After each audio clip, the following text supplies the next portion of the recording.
So one of the things we've always known as our students have gone through these programs is that the biggest thing is how they can implement it into their practice, and that's the biggest stumbling block.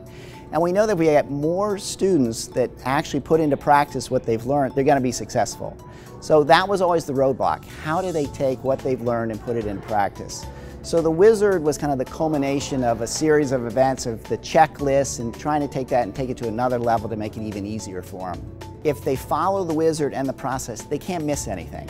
They get all the parts of the exam, they get all the information they need, and at the end of that exam, they can figure out what it tells them. And if it's one of those patients that has issues and it's that specialty patient that we talk about, then they can get the records they need and go through the diagnostic process.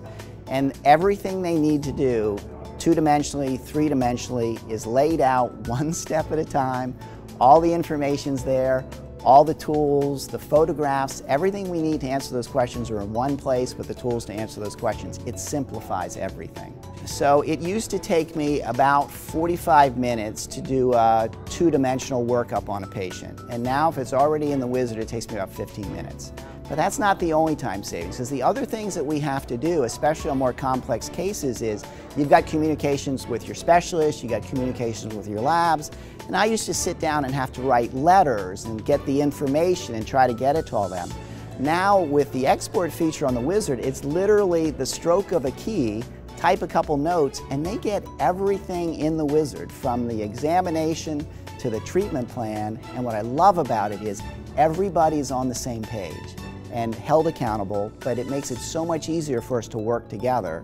And I think the end result is much better treatment for our patients. So I use the Wizard as one of what I call a treatment option review. So when we're talking about treatment and what we can do and signs and implementation, I think it's a great tool. So I have it up on the screen. I won't show them everything, but I show them a number of the issues that I think we need to address, and they see the photographs. I'll be honest, it just blows people away because no one has ever sat down with them and gone through something in such detail with them. And it's not about selling something or selling dentistry. It's about figuring out what's the absolute best treatment for them, and they're part of the process. As Pete said years ago, we're their advocate for health, and this is just, I think, another way that we can get there.